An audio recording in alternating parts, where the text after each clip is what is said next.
the stela of Akhenaten and his family.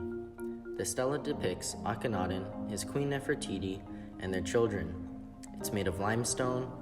It is 43.5 centimeters by 39 centimeters, which means it's a relatively small size, low relief sculpture.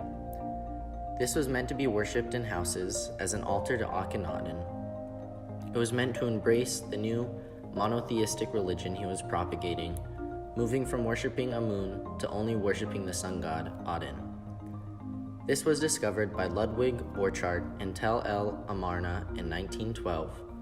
As you can see on the left side, it's Akhenaten handing some sort of jewelry to his daughter, while his wife, Nefertiti, plays with their two children on her lap.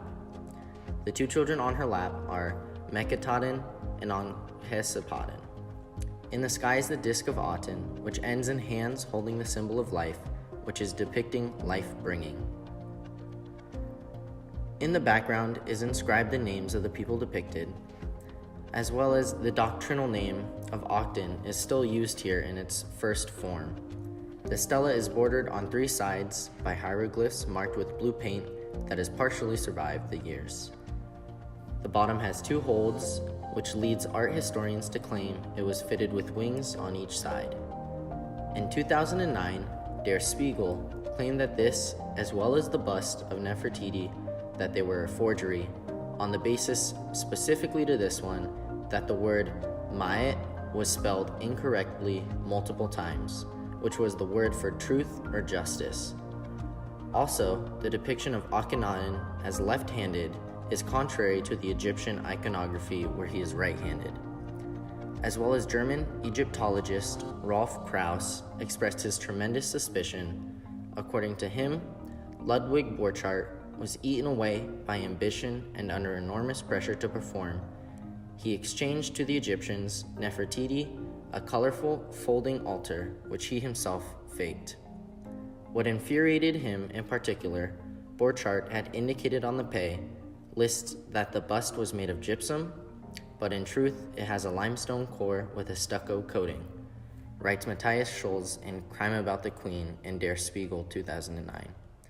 When archaeological finds from the Tel El Amarna were divided on January 20, 1913, Gustave Lefebvre chose the stela of Akhenaten and his family over the bust of Nefertiti.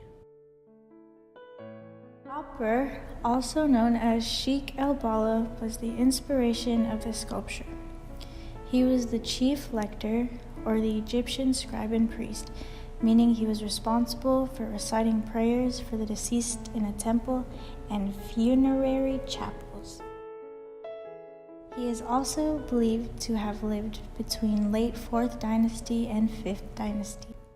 His mastaba, a bench-like structure placed over an underground burial chamber, was discovered in Saqqara necropolis, north of the step pyramid of Djoser.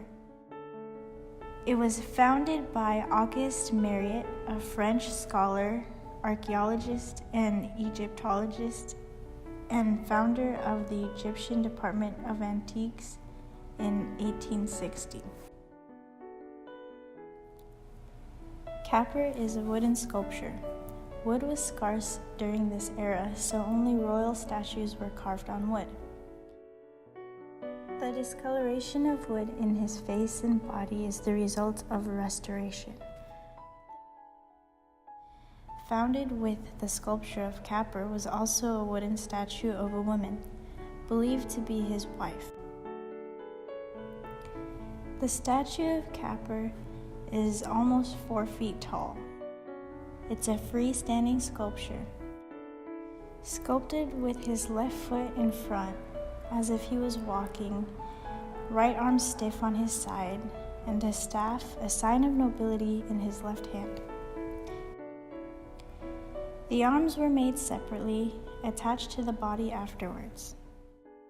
The body and right arm were made of 2 separate pieces of wood.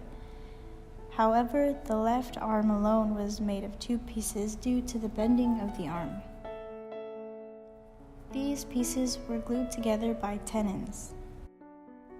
The body, arms, and head are made of sycamore wood. The rim of the eyes are made of copper, The white is of opaque quartz, and the cornea of rock crystal, which is why the eyes are so lifelike.